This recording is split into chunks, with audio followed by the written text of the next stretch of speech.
జరుగుతుందని చెప్పంటున్నాను. ఇలా మన భవిష్యత్తు రైతాంగమే కానీ, ఇలా త్రాగునీటి సదుపాయమే కానీ, పారిశ్రామిక అవసరాలే కానీ, హైదరాబాద్ త్రాగుంటే అవసరాలే కానీ అన్నింటికి ఏదైతే ఉందో అదే మేడిగడ్డ మనకు జీవనాధారం కాబోతుందని చెప్పి అంటున్నాను.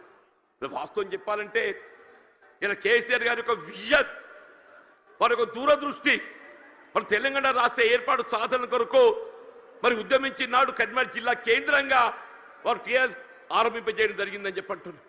అందరూ ఆశ్చర్యపోయిండు. ఇదేంటి అందరూ మర్చిపోయిన తెలంగాణ నినాదం ఈయన లేవనెత్తుతుందని చెప్పారు. ఒంటరి పోరాటం ఆయన ఒక్కడు బయలుదేరితే యావత్ తెలంగాణ సమాజం ఆయన వెంట నడిచిందని చెప్పంటున్నారు. యావత్ తెలంగాణ సమాజం ఆయన వెంట నడిచి తెలంగాణ సాధన సాధ్యమైందని చెప్పంటున్నాం. అదే తెలంగాణ రాష్ట్ర నిర్మాణం కొరకు ఏదైతుందో దశాబ్ద కాలం పాటుపడ్డారు.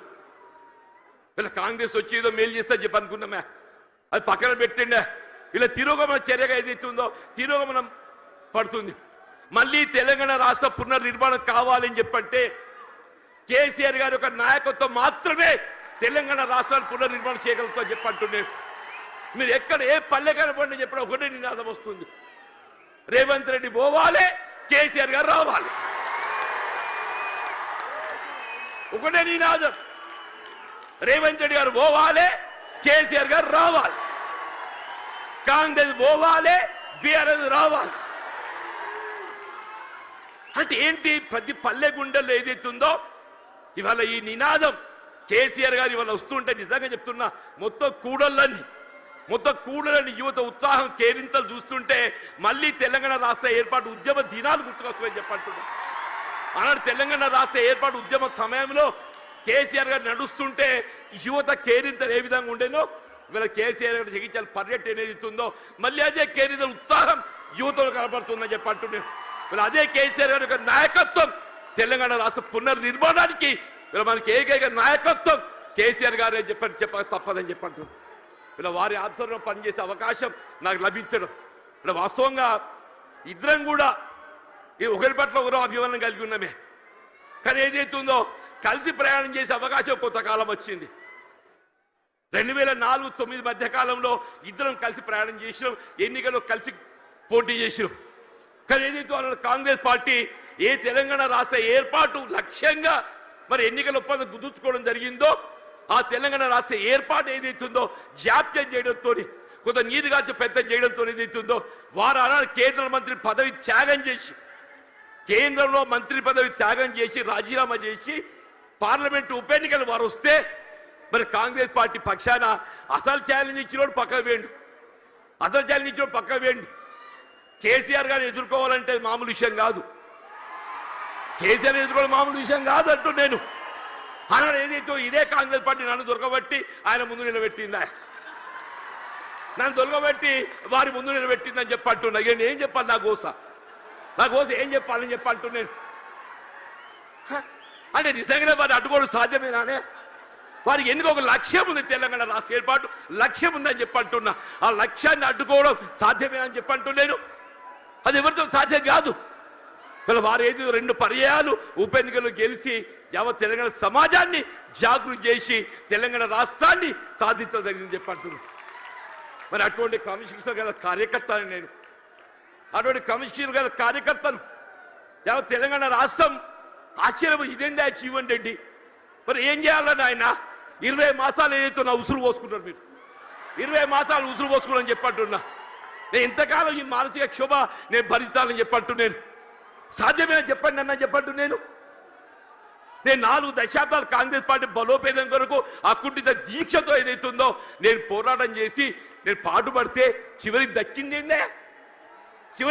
ఏంటి అని చెప్పంటు నేను. ఆల్రెడీ ఈ వాయిస్ లోపల నాకు ఈ గోసేంది అంటూ నేను ఇవాళ 75-76 సంవత్సరాలు వచ్చినాయి అంటున్నా. నా జీవితం చివరి దశ చేరుకుందని చెప్పంటున్నా. నా జీవితం చివరి దశలో ఏదైతుందో నాకు ఈ మానసిక క్షోభ ఏంటి అని చెప్పంటున్నాను. వీళ్ళ కేసీఆర్ గారు పెద్ద మనసుతో ఏదైతుందో మరి నా చేయూత నాకు ఏదైతే చెయ్యి అందించి నాకు అండా నిలుచుడని చెప్పంటున్నాను. అదే 4 దశాబ్దాల కాలం కాంగ్రెస్ పార్టీ సేవలో కాంగ్రెస్ పార్టీ నిర్మాణంలో నేను పాటుపడితే నా చివరి దక్కింది అయింది. మళ్ళీ కేసీఆర్ గారే చెప్పంటున్నాను పెద్ద మనసుతోని గతంలో ప్రత్యర్థుల యొక్క భావన రానియకుండా గతంలో ప్రత్యర్థులు పోటీ చేసుకున్నప్పటికీ కూడా ఏదైతుందో అది భిన్న రాజకీయ పార్టీ యొక్క ఆలోచన విధానం కానీ ఆ జీవనుడి వ్యక్తిగతంగా ఏదైతుందో విలువలు కట్టుబడి ఒక వ్యక్తిత్వం కాబట్టి అది ఒక భావనతోని వారు నాకు చేయూత అందించింది. అంత గొప్ప మనసు అని చెప్పంటూ నేను దయచేసి ఇలా జగిత్యాల గడ్డ నేనేదో ఆశించి కాదు నాయన, నేను అన్ని చూసినా నేను చూడని ఏమీ లేదు. ఈ 4 దశాబ్దాల కాలంలో చూడని ఏమీ లేదు.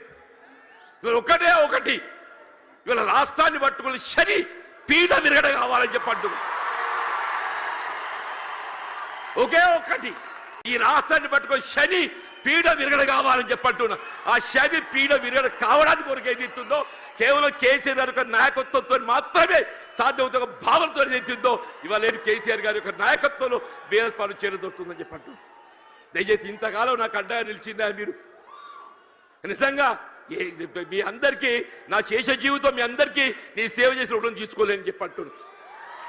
వీళ్ళ కేసీఆర్ గారి యొక్క నాయకత్వంలో వీళ్ళ ఉమ్మడి కరీంనగర్ జిల్లానే కాదు యావత్ తెలంగాణ రాష్ట్రంలో గులాబీ జెండా ఎగరవేయటమే మనందరూ ఒక లక్ష్యంగా మనం ముందు పోవాలని చెప్పంటున్నా.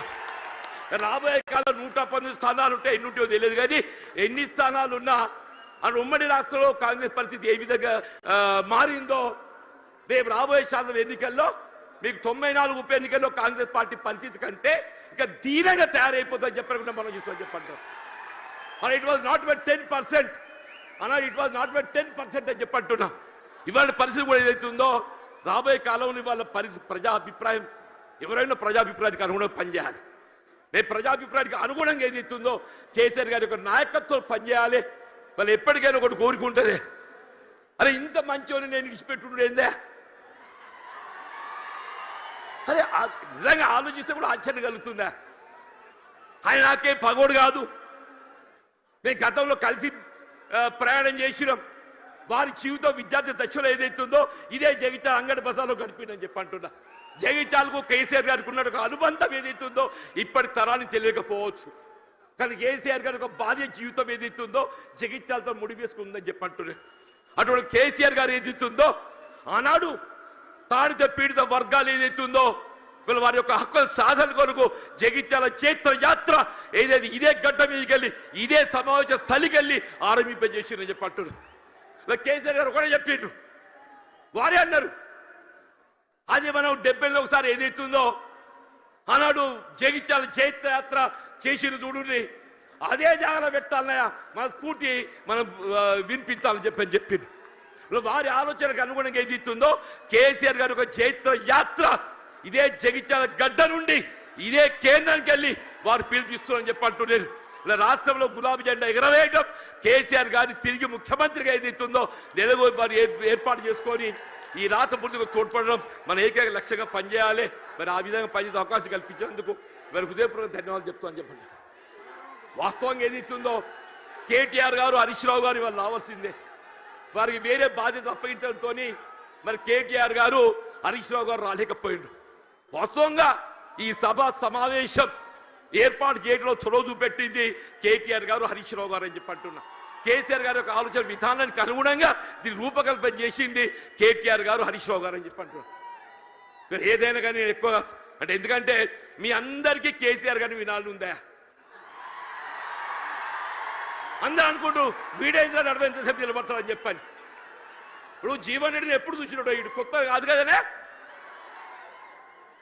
నేను పేరు ఇంటికెళ్ళి నల్లగున్నప్పటికెళ్ళి చూసిదా మొత్తం ఎంటికలు అన్ని నెరిసిరయ్యాలి, ఒక్క నల్లెట్టుగా దొరకదట్లేదు అన్నట్టు.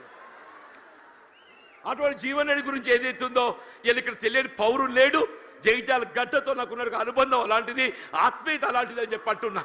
నా భావి జీవితం శేష జీవితం ఏదైతుందో కేసీఆర్ యొక్క నాయకత్వం లోపల తిరిగి ఏదైతుందో బీఆర్ఎస్ పార్టీ ప్రభుత్వం అధికారం రావటం ఏకైక లక్ష్యంగా ఏదైతుందో మన అంతా నడుము బిగించాలని చెప్పి కోరుతూ నేను సెలవు తీసుకుంటున్నా. జై హింద్, జై తెలంగాణ, జై తెలంగాణ, జై తెలంగాణ.